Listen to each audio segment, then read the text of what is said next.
back to the Jeff and Michael Show. Just exploring cool things about Christianity and how can we have a fun time talking about them. So last time on our show, we were talking about your script, The Blue Hope, the quest to go out and see another planet and see is it going to be a suitable habitat for humanity. And one of the characters, if you will, is this artificial intelligence that you've named Higgs, who is monitoring the health of the people, making sure the mission works properly, exploring things. And so part of what we want to do today is to explore just some ideas around artificial intelligence. Is it possible to make consciousness? What does that mean? What, as a Christian, how do we think about that? Are there things that Christianity brings to that game? So come and join our conversation today. Hopefully you'll be stimulated. So, Michael, why did you put this artificial intelligence in there in the first place? Well, first, who's Higgs? Did you catch, I do. Well, I got, Peter Higgs. He's the guy who's, science background. Peter Higgs is the person who kind of put on the map an explanation for why everything has mass in the universe. Brief insight into the way physicists think is that symmetry underlies the way physicists think about things. And you think, why is symmetry important? Well, you probably heard of the law of conservation of mass. Ultimately, or it's law of conservation of energy, mass energy, if you will. But the reason why we have that conservation law is because there's a symmetry in the universe. Talk about conservation of momentum. There's a symmetry in the universe, and that's what leads to these conservation laws. So you may not have recognized the importance of symmetry, but symmetry is really important. So as scientists are thinking about how do we have gravity and electromagnetism and the weak nuclear force, there's this thought that maybe those all ought to work together. And so as they work to do that, what has to happen in order to have these forces that look very different is this original symmetry has to be broken. And so, believe it or not, we look at electromagnetism, and that's why charges move and interact with one another, and the weak nuclear force, which is why particles decay. Scientists have recognized there's a fundamental symmetry between those two. And the reason it looks different is because that symmetry is broken. And so that's a long explanation of how Peter Higgs recognized that you can explain why certain particles have mass, certain particles don't have mass, because they're all supposed to not have mass. But when the symmetries get broken, if there's this Higgs field in the universe, different particles interact with that Higgs field and acquire mass. And so that's why we have mass. And so recently, within the last 5 years, was awarded a Nobel Prize for the discovery of the Higgs boson at the CERN collider. So his work in the theoretical side of developing the theoretical framework for doing that was recognized with the Nobel Prize. And so, one of those very popular people, if you will. But so not only scientifically well accomplished, but also fairly well known in the popular community, whether they understand his scientific accomplishments or not. So. What he said. But that was exactly what I wanted to know, because that's why you're here, because you understand that stuff, and that's why I gave you the script in the first place, that would register with you. Mm-hmm. But that's one of those little nuggets in screenwriting that most people are not going to have any idea who Higgs is. Mm-hmm. But when you go to a movie and it's science fiction and there's those little nuggets just for you. But the reason I picked that name for the artificial intelligence in this script is, well, sure, because I was doing research and came across that he had won the Nobel Prize around 5 years ago, right when I was starting to write this script. And my main character is a super genius type. And so the way I have scripted out this artificial intelligence, this advanced, the cutting edge of processing and technology, is that the algorithms, or whatever the terminology is, that are at the heart of this software are geared toward the unique user. They're adapted for the individual, because we are all different. Like, obviously humans all have more things in common than we have different, but we all have our individual nuances. Mm-hmm. And so one of the lines that's in the script is that the computer knows him better than he knows himself, right? Or that that's in the manual. Like he's reading it. It's like, oh, apparently this thing knows you better than you know yourself, and that line is repeated later on. So Higgs has been designed and trained to know the main character. Iam is his name. Iam. So that's not just an accident that he knows him. It's intentional. It's intentional because this guy is on this mission. It's there's a very narrow margin of error in this mission. He's going to this distant rock that nobody's ever been this far before, and so everything has to be extremely efficient. So there's variables that have to be accounted for, and that's why there's this artificial intelligence that needs to monitor him, partly from deep space isolation, going that far for that long, being out there alone. There's psychological ramifications that they want to take into account. So this artificial intelligence is designed to maximize the efficiency of the mission by essentially comforting. It's a knowledge base. It's almost like a companion. He's almost like a companion, exactly, in a very real sense. Well, that's the thing. That's one of the features of it, right? Like I keep bringing up the phone. Your phone is a phone, but it's also a camera, and it's also a search processor. Right? The device has multiple functions. So the artificial intelligence is an information source, but it's also a soothing, comforting companion. Simulated companionship is how it's referred to. Emulated intelligence is another way it's referred to.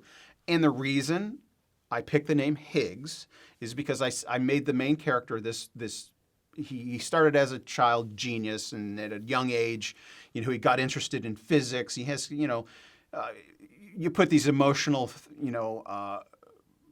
you create your character with certain real emotional human emotions, like his father died of cancer, which is caused him to be bitter toward the world, but he discovered science and poured himself into that, and that's what got him focused, and he became a genius.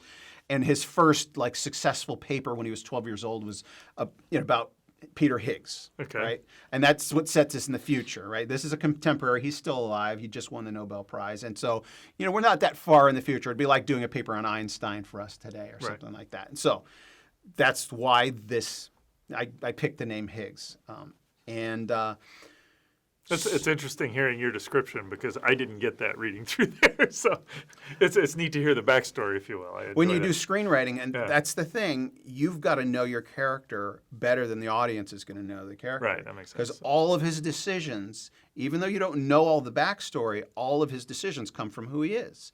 Right, so you have to become your character, so you have to know him, and sometimes you have details that you've come up with that accidentally come forward in the writing later on, and that's the best screenwriting. And I'm not saying I'm the greatest screenwriter, but I've got lots of compliments on this script. We should get it made. So, because that's my character is kind of it's not anti-technology, but he's the kind that's like, I know it's an artificial intelligence, this simulated nonsense with this soothing voice and this witty banter or whatever. That's algorithms. These are algorithms programmed in. It more feels like he's being conned by it rather than being comforted, which is, it's like, okay, I know that's not conscious. It's acting like it is. It's all fake. I don't want to get caught up in that. I mean, I resonate with that sort of thought a lot. So, right? Yeah, right. I'm suspicious. Right. It's the HAL 9000 effect. If for the science fiction enthusiast, HAL 9000 is 2001: Space Odyssey, I believe. Yeah, 2001: Space Odyssey. Stanley Kubrick, and so that's a case where the computer overrules. I don't remember all the details of the story, but the HAL 9000 basically. The mission was more important. I think essentially the mission was more important than the human's well-being in that story or something. So the HAL 9000 becomes like the villain. Yeah. And so that's an element, and those are common science fiction tropes. That's an element that I wanted in this story, not to force it in, but it happened naturally. He becomes suspicious because essentially the computer determines, my main character has, this is a spoiler, but has a growth. He has a tumor, and he's brought out of hibernation at a certain point because, like, he's essential to the mission. And if he dies before the mission is completed or whatever, so he's brought out. But the computer knows that he can't tell him that he has a tumor because it'll cause greater stress, right? It's the ethical conundrum of when is it okay to lie to a person, right? Right. The hierarchy of virtues, like preserving human life is a higher virtue than truth-telling. Okay. I'm not so... This is a J.P. Moreland. Okay, this is J.P. this- Moreland. This is yeah, something I this learned is- through Well, J.P. this is the Moreland. same sort of stuff. I mean, I know I've wrestled with that. It's like, okay, so the Nazis come knocking on your door. Are you hiding somebody in there? Bible says don't lie. Lying is going to lead to these folks, so, and I've been on different sides of that issue as I've thought about it through my life. So, these strike me as unsolvable. I do think in the moment God gives you the direction if you're more interested in following it. I don't know that there's an algorithm that will decide all of that, is my assessment at this point. But The example that I always use, it's not original. I think I read it in one of J.P. Moreland's, maybe it was Scaling the Secular City. We'll talk about J.P. Moore in a little bit here. He's a theologian, fourth person of the... No, I won't say it. no, that's I was going to be irreverent. But these ethical conundrums, like there are virtues, there are absolutes, but there can be circumstances when they come into conflict. So what's the hierarchy? Which one has priority? And so the example that JP uses is that say you're an EMT and you're responding to a heart attack. Like somebody, this victim has suffered a heart attack. And so it is common knowledge that if a heart attack victim knows that they're suffering a heart attack or that they just suffered a heart attack, that they are susceptible to suffering another heart attack in an instant. And so say you're an EMT responding, you've got this patient in the ambulance, and he looks at you and asks, did I have a heart attack? There's the moral dilemma, right? You know that if you say the truth, you could cause this person's death. And so in that instance, it's morally okay to lie. Or is it? Well, the terminology, maybe it's an exception. Well, and that's how GAP said it. That's There fair. are exceptions. It's not. You're not sinning in that instance because you're doing the higher good. There's a higher good. and this is a tangent, by the way. In thinking about that, this is I'm a father. I have 5 kids, and with multiple ones of my kids, lying is prevalent. That's not where I was going. No, I've had this discussion, and so we just, as a general policy, had you can't watch PG-13 movies until you're 13, and so I've said that, and so they'll come in and ask, can I watch this movie? Well, it's PG-13, no, and so every now and again, one of those will come up, and I'll say, hey, why don't we watch this movie? And what's funny is that my kids go, but we can't watch that movie, which is interesting because they've listened to my rule, but they don't know everything I know. So they look like, well, do I watch the movie because my dad said it's okay, or do I violate the rules, which he says it's not? So there's it's an ethical conundrum for them. Right. But the solution to that conundrum is not, I need to understand and think about it more. It's like, I need to understand and talk to my dad. It's a relational. The solution is relational. Mm-hmm. And so, and this is kind of where I've settled on these issues. It's like, I don't think God's up there saying, well, in certain instances it's okay to, that there's no set of rules about that. But he knows, because of God, who God is, if Christianity, or how, as Christianity has understood God, God is unchangeable, immutable, all sorts of things about him. So it's not like God saying, well, okay, in this instant it's better than this. It's like there's this thing. But because we don't know the mind of God, they appear as ethical conundrums. And my inclination is to solve them. Okay, I need to figure out what's the rules for solving this. And to me, that's, where I think in the EMT in the scenario there, I think there's, with knowledge, in the same way I tell people, no, you don't know how to divide by 0. The reality of it is, you don't know how to divide by 0, because as you get older, you can divide by 0. You just have to know how to do it. And so in that situation, I could very easily say, did I just have a heart attack? It's like, sir, let me get you taken care of.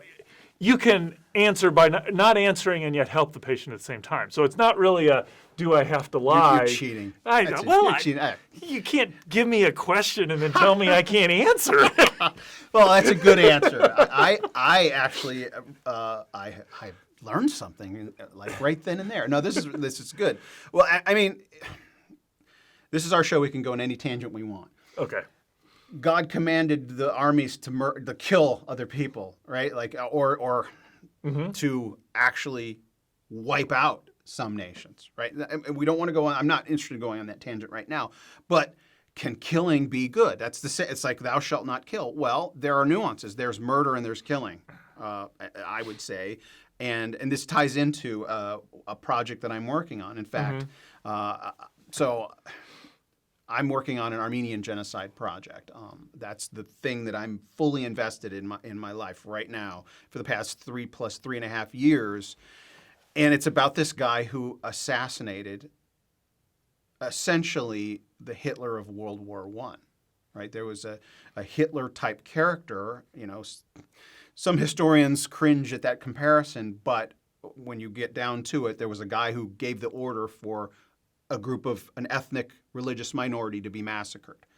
And so that's the comparison. Like Hitler was with the Jews, and with this Turk, ethnically a Turk, and the Ottoman Empire gave the order for an ethnic religious minority, the Armenian Christians. And it's tied directly to Hitler. Hitler actually used it as inspiration for what he did, and that's why this is like this incredible project that I'm working on. And I'll reference it a lot of times. But in this story, you have a young man who I am convinced got a vision from God. His mother who was massacred in the genocide, appeared to him and said, "You're going to do this before you die." Basically, it was, in one sense, it's a prophecy of what was to come to pass. In another sense, it was marching orders, like, you can't be with me in heaven until you kill this guy. So whether that was God or not those are my conclusions. But the moral dilemma of him assassinating someone who had escaped from justice, and that the world powers were not going to bring justice. And the way I come to the conclusion that his act was a moral act is not that he committed vigilante justice, because that's always immoral. Vigilante justice is immoral. He was commissioned by a group that represented his people, a nation that had just been massacred, that no longer had an organized, structured government, but the former government, a bunch of the former officials of his government, organized and voted in a conference to finance an operation like SEAL Team 6. It would be comparative. And he went in and assassinated a convicted war criminal. The guy was a convicted war criminal, but nobody was going to hold him to justice. And so in this sense, justice was served. And so it was a moral act. It's a moral dilemma to say that killing was a good thing. And so it's a very complex. I mean, these are questions we face in life and society all the time. Going to war, or killing in self-defense, or abortion, right? These are important issues that we need to discuss. So there are times when killing is absolutely wrong, but there can be, like, God sent the army to kill people, so killing can be God's will at times. All right, major tangent. No, it's interesting, and hopefully not take the tangent too much further, but it is related to our discussion about AI, because ultimately in Christianity, our Christianity is a relationship. Now, God is very orderly and regular, so there are rules, there are proverbs, there are way things generally work, there are absolutes and objectives, or things that are objectively true, things that are, so there is that. And so there's very much legitimacy in gaining wisdom and trying to understand and seeing the order of things. In fact, God commands us to do that. But we're not primarily algorithms. It's not like we've got to find the algorithm and live according to that. There are these truths, live according to them, but the higher is the relationship. Those are designed to facilitate the relationship. So I think you could make an argument that a lot of the Mosaic law was not about justification. It was about these are things that if you follow, you will be pointed towards God. And so this is sort of what's absolutely going on with your AI, and so to kind of reel that back in a little bit. No, absolutely. It's the structure is not an end in itself, right? Yeah. There's a point to it, and so the point of this AI, and so I don't have a circumstance where the AI overtly lies, but he conceals information. Frustrates the daylights out of the head guy because he won't tell him stuff. So, and that's the decision the AI has to make, or the algorithm, right? So the AI has to decide, is frustrating this guy by concealing information better than telling him straightforward the information that could make things worse? And the AI determines that that is the case. So, now, talking about artificial intelligence, and kind of the core of what I think this episode we want to talk are hoping to resolve once and for all. Oh, yes. It's a common science fiction trope that artificial intelligence will become conscious. Right. That artificial intelligence, because where did consciousness come from in the first place, right? Starting with the conclusion that evolution is true. Therefore, consciousness can only have resulted because humans are the most complex. The human brain is the most complex thing in the universe, and therefore this illusion of free will and self-awareness and consciousness and abstract thought is just an epiphenomenon of the intricacy of the machine. So I agree with you. I think there is an aspect to where AI, consciousness in AI seems inevitable if you adopt an evolutionary scenario. I also think just putting it in a broader sense, I think as a Christian, one of the things I've wrestled with is will we be able to do that?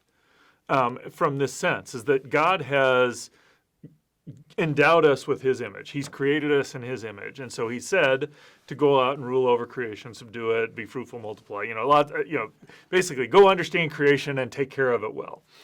God is creative, and he's given us a creative capacity. He's imbued us with certain characters that we can't love in the way God loves, but we love because God is love. And so this is how it relates to the AI, is I do think that our consciousness is part of our createdness, that God, apart from God's intervention, that wouldn't have happened. What I do wonder is has he given us the capacity to do the same? So in our pursuits of AI, yes, there's going to be a lot of algorithms, there's going to be a lot of computer power, but has he given us the capacity to replicate consciousness? I'm inclined to say no. In the same way, I'm inclined to say there's no life out in the universe. But it wouldn't surprise me to find that God said things otherwise. So. But there's a whole bunch of people that are inclined to say yes. Exactly, yes. And so I think it's a fascinating area of research regardless. Well, I mean, it's also, like I said, of common science fiction trope. Terminator, right? Like Terminator, well, maybe a better example is Ex Machina. So a movie called Ex Machina, which I highly recommend if you're a science fiction fan, is this guy who works for this, corporation, tech corporation, wins a prize, and he goes to visit the developer, the owner of the company. And the owner, really, this guy winning the prize is actually to do a further test. This guy's developed an artificial intelligence, a full robot with consciousness or the appearance of consciousness. And so this recruit from his company is supposed to give the Turing test to the AI. Do you have a definition of the Turing test? I don't know that I have a formal definition, but basically, as I understand it, it's this test where you interact with this AI or interact with something, and there's some inherent barrier, and I think that's largely because it could be texting back and forth or emailing. If we're sitting here talking, what you say may communicate to me that you're an AI, or it could be that your mannerisms. So you could just look artificial, and so I would know. There's so many things about being human that I can recognize you're not human. Right. So that would There dispute may it. be So some you kind barrier. of put some barrier to get at the essential of the test, which is this thing responding in a way that appears conscious enough that you can no longer tell whether it's a machine or a human? Yeah. And so that movie essentially, and this maybe I'll use the Terminator example because there's a similar result in Ex Machina. But in Terminator, the whole notion is that Skynet, I think, became self-aware Right. and determined that the human race was the worst thing for the planet, and so we got to wipe them out or whatever. Isn't that basically what the Matrix is too? It's yes. So, Like I said, it's a common amazing science how fiction many. trope. I mean, Yeah. I just think back. You've got the dumb examples of artificial intelligence like Short Circuit and Johnny Five or Bicentennial Man, which are robots that become conscious. But that idea is, C-3PO, Vision, those are all AIs. Heck, Pinocchio. Pinocchio. No, that's a fair point. A little bit. It's not silicon, but Right. it is. It's not science fair fiction, enough, but so. it's something that's artificial, acquiring a soul or whatever. Right. But there's a tangent I want to go on, but before we go in that direction, isn't it Stephen Hawking said something about AI would be the doom or the end of humanity, or it's the greatest fear or the danger or something? I know he's talked about various people, so I don't know. I want to be careful about attributing who said what. But as I've read the literature and talked, you look at what people think about with AI. And again, the way it's presumed is our computing power is getting more and more powerful. We're approaching the number of connections in our computer technology, we're approaching the level of how many connections there are in the human brain. And it's growing exponentially. So we're close, and we think it's just going to be slowly more. But at some point, it exponentially grows. And it's not just can we create something that's human-like. It's more, once we create something like that, it's going to be a super intelligence. And so if that's the case, we've now created something with the capacity to either save or destroy us. And like the next step in evolution. I mean, that's some people phrase it that way. And at least when you look through the history of where you have extinction level events, the things before don't survive well. That's why it's called an extinction. And so this ASI would be an extinction level event for humanity in most scenarios. Now, some scenarios say, well, the ASI figures out how to save humanity, and somehow we're able to figure out.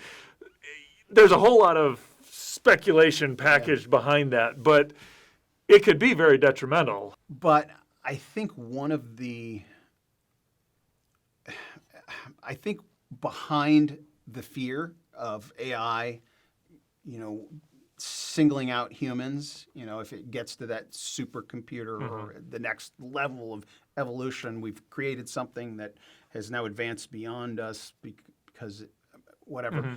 I think it's a fear that I think it's kind of environmental extremism or the fear that humans are destroying the planet. I think the computer would see that humans are bad for the planet, they're bad for the rest of life on the planet because they're overusing or abusing the resources, and then if we get rid of humans, then everything else will go on as it has for eons or whatever. And no, I think there is some of that, but at least in some of what I've read, and again, my guess is that there's a spectrum of what people think, but at least some of what I've read that,